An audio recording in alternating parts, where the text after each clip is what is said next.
चूरमा मोदक की रेसिपी लेके आई हूँ। गणपति बप्पा का सबसे फेवरेट मोदक है और गणपति बप्पा के साथ-साथ हम सबको भी बहुत ही ज़्यादा पसंद है। ये वाले चूरमा मोदक की रेसिपी एक बार देख लेने के बाद आप इसको घर पे ज़रूर बनाएँगे। इतने स्वादिष्ट और इतने हेल्दी बन के तैयार होते हैं कि सबको पसंद आते हैं। छोटे, बड़े, बच्चे, बूढ़े सबको ये चूरमा के मोदक बहुत ही ज़्यादा पसंद आने वाले हैं। रेसिपी को एक बार पूरा देख लीजिए, फिर आप इसको ज़रूर बनाएँगे। इतनी स्वादिष्ट और इतनी हेल्दी रेसिपी बनके तैयार हुई है। गणपति महोत्सव चल रहा है और गणपति बप्पा के लिए हम रोज़-रोज़ नए-नए मोदक की रेसिपी लेके आ रहे हैं। आज वाली ये मोदक की रेसिपी सबसे आसान है। सारी सामग्री आपको घर पर ही मिल जाएगी। इसके लिए हमने गेहूँ का आटा, गुड़, बेसन, सूजी, घी, दूध और ड्राई फ्रूट, ये सभी चीज़ें सबके घर में उपलब्ध होती हैं। इनमें अगर आप ड्राई फ्रूट ना भी डालें तो भी चलेगा, लेकिन ये बेसिक सामान है, ये सबके घर में मिल जाएगा। एक बार पूरी रेसिपी देख लेने के बाद आप इसको ज़रूर बनाने वाले हैं। तो सबसे पहले एक परात के अंदर मैंने यहाँ पे आटा लिया है। ये 1 बाउल गेहूँ का आटा है, इसको बढ़िया से छान के हमने ले लिया है। इसी के अंदर 1 कटोरी बेसन मिलाया है, 1 कटोरी हमने यहाँ पे सूजी मिलाई है। अभी सारी सामग्री को अच्छे से मिक्स कर लेंगे और अब मोइन के लिए हम इसमें घी मिलाएँगे। आधी से कम कटोरी यहाँ पे हमने मोइन लिया है। मोइन डालना बहुत ज़रूरी है। आज वाली जो रेसिपी बना रहे हैं उसमें मोइन ज़रूर जाएगा। 1 कटोरी हमने यहाँ पे दूध मिलाया है और अब इससे हम आटा लगाएँगे। अगर आपको इसमें थोड़ी पानी की रिक्वायरमेंट लगे तो आप पानी मिला सकते हैं, अदरवाइज़ आप दूध से ही आटा लगाइए। दूध से आटा लगाने के बाद जो हम मुठिया बनाएँगे वो इतनी सॉफ्ट बन के तैयार होगी और जो चूरमा बनेगा वो इतना बढ़िया बनेगा कि मुँह में लेते ही घुल जाएगा, इतना स्वादिष्ट चूरमा बन के तैयार होगा। तो सभी चीज़ों को अच्छे से मिक्स करने के बाद देखिए हमको पता चला कि इसमें थोड़ा-सा पानी कम है, तो हम थोड़ा-थोड़ा पानी डालते हुए एक बार इस तरीके का बढ़िया-सा डो तैयार करेंगे। डो है वो ना ज़्यादा हार्ड होना चाहिए और ना ही ज़्यादा सॉफ्ट होना चाहिए। रोटी वाला जो हम डो लगाते हैं उससे थोड़ा-सा हार्ड लगाना है। इस तरीके का डो लगाने से जो हम मुठिया बनाएँगे वो बहुत ही सॉफ्ट बनेगी और घी भी उसके अंदर बहुत ज़्यादा नहीं जाएगा। जितना हमको घी की रिक्वायरमेंट होगी उससे भी कम घी लग के तैयार होगा अगर हमने बढ़िया से परफेक्ट तरीके से आटा लगाया है। थोड़ा-थोड़ा पानी डालते हुए आटा लगाएँगे, जितना बढ़िया आटे में लोच रहेगा, रेसिपी आपकी उतनी ही बढ़िया बन के तैयार होगी। तो हमने यहाँ पर बढ़िया-सा मलारा लगाते हुए देखिए कितना सुंदर और कितना सॉफ्ट आटा लगा के तैयार कर लिया है। एकदम रुई जैसा सॉफ्ट आटा लगाया है, कितना बढ़िया आटा लगाया है। अब इसको 10 मिनट का हम रेस्ट देंगे। रेस्ट देने के बाद हम इसकी मुठिया बनाएँगे, तब तक हम दूसरा काम कर लेंगे। दूसरा काम है कढ़ाई के अंदर घी डालना। तो यहाँ पे कढ़ाई के अंदर हम घी डालेंगे क्योंकि घी में ही हम मुठिया फ्राई करेंगे। जब तक घी गरम होगा तब तक 10 मिनट हो जाएँगी और आटा भी बढ़िया से रेस्ट कर चुका होगा। गणपति बप्पा के लिए जितना भी आप भोग बनाएँ सब शुद्ध देसी घी के अंदर बनाएँ और हमारे यहाँ तो राजस्थानी हैं, तो राजस्थान में तो घी वैसे ही ज़्यादा खाया जाता है। हर चीज़ तेल की बजाय हम घी में बनाना ही पसंद करते हैं। तो आटा बढ़िया से सॉफ्ट हो गया है, 10 मिनट हो गई हैं और इधर हमारा घी गरम होगा। इतनी देर में हम इसकी छोटी-छोटी मुठिया बनाएँगे। इस तरीके की आटा लगाकर आप इसके पराठे बनाकर भी चूरमा बना सकते हैं, लेकिन ये वाला आटा इस तरीके की मुठिया बनाने के लिए ही लगाया है और ये देखिए थोड़ा-थोड़ा आटा लेते हुए इस तरीके मुठिया की आपको शेप देनी है। हमारे गाँव में इसको दड़ा का चूरमा बोलते हैं। आपके यहाँ इस चूरमे को क्या बोलते हैं मुझे कमेंट करके ज़रूर बताइए। ये वाला दड़ा का चूरमा मेरी माँ बहुत ही ज़्यादा स्वादिष्ट बनाती थी और बहुत ज़्यादा क्वांटिटी में बना के तैयार करती थी। लेकिन आज हम थोड़ा-थोड़ा बना के ही काम चला लेते हैं। देखिए इस तरीके से थोड़ा-सा आटा हमने लगाया है, बिल्कुल 1 बाउल भर के आटा लिया है, उसमें परफेक्ट मेज़रमेंट आपको बता दिया है।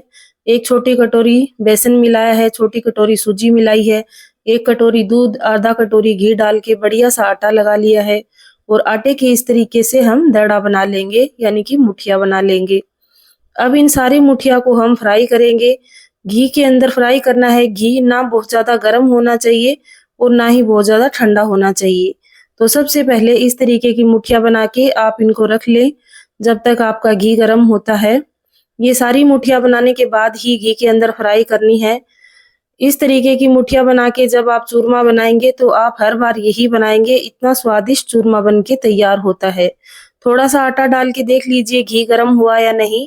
आटा तुरंत तुरंत डालते ही ऊपर आ गया, इसका मतलब घी गरम हो गया है और इस तरीके के घी में ही हमें डालनी है। बहुत ज़्यादा घी को गरम करेंगे तो मुठिया बाहर से जल जाएँगी और अंदर से कच्ची रह जाएँगी। इसलिए बिल्कुल मीडियम हीट पर ही हमें इनको फ्राई करना है। एक साथ बहुत ज़्यादा नहीं डालनी है, अच्छे से घी के अंदर मुठिया डूब जानी चाहिए, इतनी हमें इसके अंदर डाल देनी है। और अब इनको हम उलट-पुलट करते हुए सेकेंगे। इस तरीके से अगर डाल के हमने छोड़ दी तो एक साइड से जल जाएँगी और एक साइड से ये कच्चे रह जाएँगे। तो हम क्या करेंगे, चाकू की मदद से इनको उलट-पुलट करते रहेंगे। इस तरीके से उलट-पुलट करने से ये बहुत ही अच्छे से सिक के तैयार हो जाएँगे। एकदम सुनहरे कलर के हमें कर लेने हैं। तो इस प्रोसेस में 10 से 15 मिनट का टाइम लगता है। ये मुठिया अच्छे से अंदर तक पकनी चाहिए, उसके लिए हमें थोड़ा-सा पेशेंस रखना है। गैस की फ्लेम को यहाँ पे लो रखना है और लो फ्लेम के ऊपर उलट-पुलट करते हुए हमें 15 से 20 मिनट के अंदर ये मुठिया है वो अच्छे से पक के तैयार हो जाएँगे, बिल्कुल गोल्डन ब्राउन कलर के हो जाएँगे, तब हमें इन्हें बाहर निकालना है। मैं अभी आपको कलर दिखा देती हूँ, देखिए इस तरीके का कलर हमें मुठिया का कर लेना है। यहाँ पे आपको एक भी मुठिया जली हुई नहीं दिख रही है, सभी में एकदम परफेक्ट एकदम बराबर का कलर आया है। इस तरीके का कलर जब मुठिया में आ जाए तो आप इनको बाहर निकाल लें। और बाहर निकालने के बाद इनको ठंडा करना है और ठंडा करने के बाद ही हम इनका चूरमा बनाएँगे। तब तक इसी घी के अंदर हम दूसरा बैच है वो भी फ्राई कर लेंगे। इसी तरीके से थोड़े-थोड़े करते हुए हम सारे मुठिया को फ्राई कर लेंगे। हमारे यहाँ पे तो ये दड़ा का चूरमा बहुत ही ज़्यादा पसंद किया जाता है। श्याम बाबा की जब धोग लगती है तो यही चूरमा बनाया जाता है। और अब गणपति महोत्सव में भी ये वाला चूरमे के लड्डू बना के हम गणपति को भोग लगाते हैं। इसी चूरमे के हम मोदक बना के भगवान को आज भोग लगाएँगे। तो मुठिया है वो ठंडी हो चुकी हैं, अब इनको हाथ से तोड़ के और अंदर से भी हमें ठंडा कर लेना है। आप देखिए अंदर तक कितनी बढ़िया से पकी हुई है मुठिया, एक भी मुठिया यहाँ पे आपको कच्ची नहीं मिलेगी। इस तरीके से हमें फ्राई करना है कि ये बिल्कुल अंदर तक पक जाएँ और इस तरीके की शेप देने से ये अंदर से कच्ची नहीं रहती। आपके यहाँ पर इस दड़ा के चूरमे को किस नाम से बुलाते हैं? मुझे कमेंट सेक्शन में कमेंट करके ज़रूर बताइए। और इस गणपति महोत्सव में मैंने अलग-अलग तरह के मोदक की रेसिपी आप सबके साथ शेयर करी है। आप और कौन से मोदक की रेसिपी जानना चाहते हैं मुझे कमेंट सेक्शन में ज़रूर बताइए। और मैंने 3 से 4 तरीके के अभी तक के मोदक की रेसिपी बना ली है, वो वाले सारे लिंक मैं इस डिस्क्रिप्शन बॉक्स में डाल दूँगी, आपको देखनी है तो अभी देख लीजिए। अब देखिए सारा मिश्रण ये ठंडा हो चुका है, यानी मुठिया को हमने तोड़ के रखा टुकड़ों में, ठंडे हो गए हैं तो इनको हम पीस लेंगे। और इधर देखिए दूसरा बैच है, इतनी देर में वो भी बढ़िया से फ्राई हो चुका है तो इसको भी हम बाहर निकाल लेंगे। और सेम प्रोसेस में इसको भी छोटे-छोटे टुकड़ों में तोड़ के रख लेंगे। तब तक वो वाला बैच को हम पीसेंगे, ये वाला बैच है वो ठंडा हो जाएगा। इसी तरीके से सारे मुठिया को हम तोड़ लेंगे और तोड़ के इसको भी हम बिल्कुल बढ़िया सा ठंडा करेंगे। ये रेसिपी देखने में जितनी सुंदर लग रही है, खाने में ये रेसिपी उतनी ही ज़्यादा स्वादिष्ट होती है। हमने तो ये बहुत बार खाया है, बचपन में यही चूरमा खाया है, इसके अलावा और कोई चूरमा हमें अच्छा ही नहीं लगता था। अगर आपने अभी तक ये वाली रेसिपी नहीं ट्राई करी है, तो एक बार मेरे कहने से ये वाले चूरमा को ज़रूर बनाकर देखिए। इतना स्वादिष्ट लगता है कि कहना ही क्या। इसके बाद आप और कोई चूरमा बनाएँगे ही नहीं, इतना स्वादिष्ट ये चूरमा बन के तैयार होता है। ठंडे होने के बाद मिक्सी में डाल के हम इसको पीस लेंगे, लेकिन बिल्कुल बारीक पेस्ट ना बनाएं, बिल्कुल हमें दरदरा सा रखना है।